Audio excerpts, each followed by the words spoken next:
여러분, 초고층 아파트 좋죠?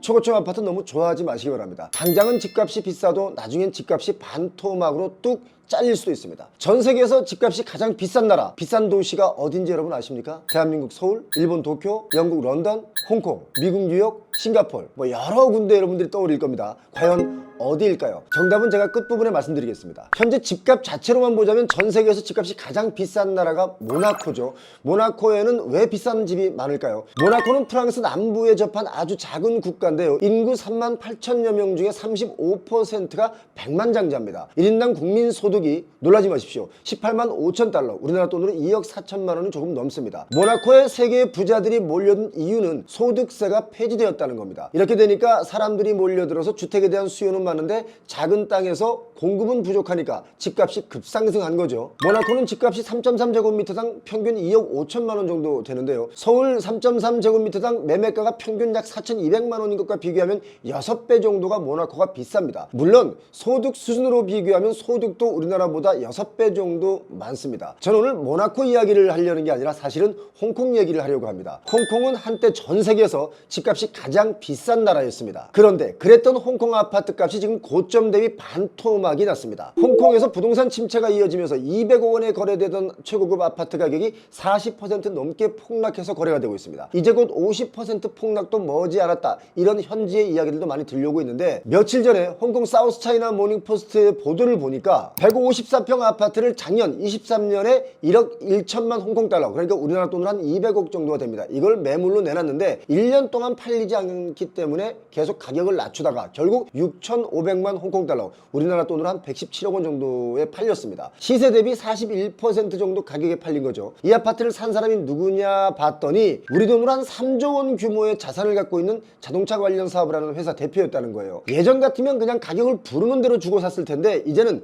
3조 원의 부자들마저도 아파트값 거품이 거친 그 반값에 산다는 것이 아주 중요한 포인트다 이겁니다. 그런데 이보다 더 중요한 게 뭐냐면, 여러분 이 내용을 꼭 아셨으면 좋겠습니다. 사실상 홍콩은 집값이 정말 감당이 안 될 정도로 비쌌었는데, 그렇게 비싸진 원인을 사람들은 홍콩은 땅이 좁아 집을 지을 땅이 없다, 그래서 비쌀 수밖에 없다, 이거였죠. 물론 홍콩은 전 국토 중에 집을 지을 수 있는 토지가 한 3.7%밖에 안 되기 때문에 수요는 많고 공급은 부족하니까 집값이 뛰었다 라는 말도 일리가 있는 분석이겠지만, 그런 이유보다는 더 실질적인 이유가 있습니다. 집을 지을 땅이 없다를 마케팅 전략으로 쓰면서 홍콩의 집값을 부풀리고 끌어올린 사람들이 있는 거죠. 건설업자나 또는 전 세계에서 달려든 투기회사들, 이런저런 사모펀드 회사들, 또 부동산 리츠 회사들, 그리고 투기꾼들이 결국엔 홍콩의 집값 거품의 가장 큰 주범이다 라고 저는 봅니다. 사실 우리나라 증권회사도요, 홍콩 빌딩에 투자를 했다가 엄청난 금액을 손해를 봤었죠. 투자한 빌딩이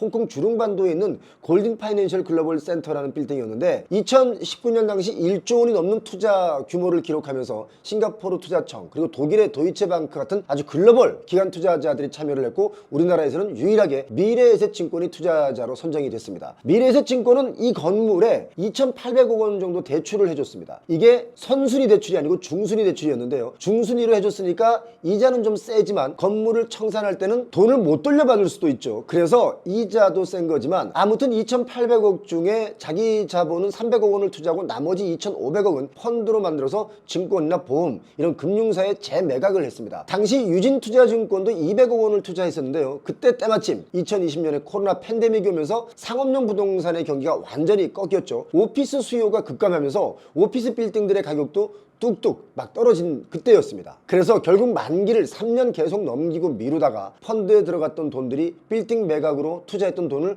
회수하지 못했습니다. 선순위도 다 못 돌려받았는데 중순위가 돌려받을 리가 없겠죠. 이게 2023년의 일이었습니다. 아무튼 부동산 투기로 홍콩의 부동산의 가치는 세계 1위다 라고 하다가 최근 다시 폭락하기 시작한 겁니다. 투기꾼들이 비싸게 샀던 그 초고층의 아파트 가격이 이게 더 미쳐서 더 올라가야 파는 사람 입장에서 뭐 남을 게 있을 텐데, 시장이 갑자기 완전히 꺾이면서 팔리지가 않는 상황입니다. 경기는 점점 나빠지고 현금 확보를 위해서 빨리 팔기는 해야 되겠고 또 팔리지는 않고, 이런 상황에 지금 홍콩이 몰려 있습니다. 사실 최근에 이렇게 된 이유는 부동산 개발사들과 투기꾼들이 홍콩 내에서 부동산 가격을 너무 많이 부풀려 놨습니다. 이 사람들은 홍콩이 아니라 중국 부동산 시장에서 아주 어마어마한 돈을 부동산 상승으로 부를 축적한 사람들이 대부분 부분인데요. 그런데 지금 중국의 부동산이 붕괴되고 있으니까 이 사람들도 돈이 돌지 않습니다. 돈이 없습니다. 그래서 가장 빨리 팔리는 것이 뭐냐? 홍콩의 아파트니까 내놨는데 안 팔리니까 결국 40%, 50%까지 가격이 하락하고 있는 겁니다. 뉴욕타임즈에서 이런 보도를 했습니다. 홍콩의 초고가 주택의 가격 붕괴가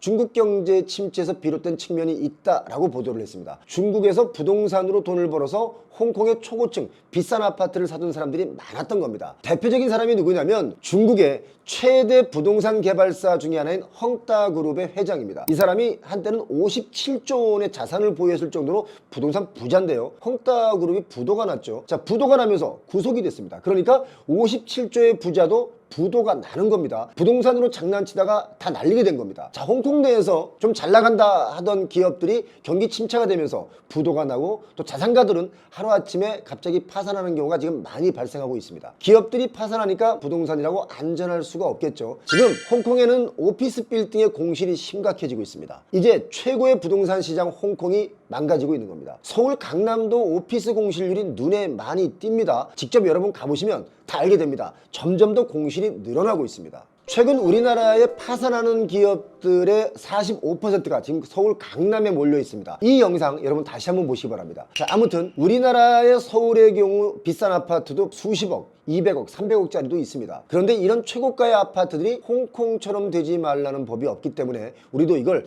타산지석으로 삼아야 된다라고 봅니다. 홍콩의 아파트 반값 얘기가 왜 중요하냐면 서울 아파트 가격을 견인하는 것이 바로 이런 최고가 아파트들의 거래가 계속 나오기 때문에 사람들의 심리를 더 자극하게 되죠. 그 심리로 인해서 모든 아파트가 가격이 오르기 때문입니다. 자, 서울의 아파트도 홍콩처럼 어느 날 갑자기 뚝뚝 떨어질 수 있다.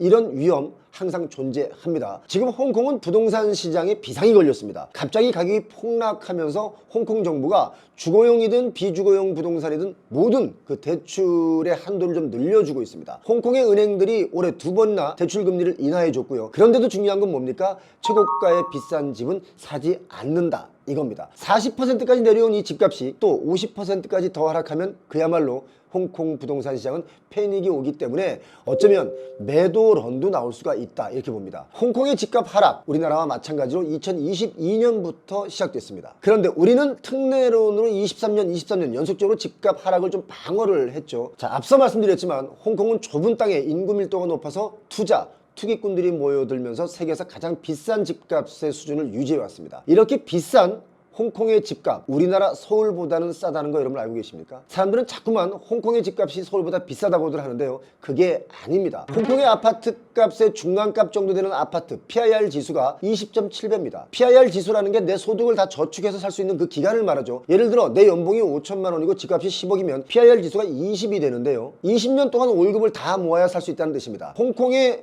PIR 지수가 20.7입니다. 서울의 PIR 지수가 얼마인지 아십니까? 25 정도 됩니다. 세계에서 가장 비싼 집값 그러면 서울이라고 할 수 있겠죠. 물론 단순하게 집값 자체로만 본다면 홍콩의 집값이 비싸죠. 그런데 홍콩 1인당 GDP는 53,000달러죠. 우리는 35,000달러입니다. 이렇게 소득 대비로 따져보면 서울이 홍콩보다 집값이 비싸다 이겁니다. 홍콩이 지금 최고급 초고층 아파트들이 최고가 대비 마이너스 40%의 거래가 되고 있습니다. 곧 마이너스 50% 거래도 나올 겁니다. 우리는 이걸 반드시 타산지석으로 삼아야 된다라고 봅니다. 오늘 여기까지 하겠습니다. 고맙습니다.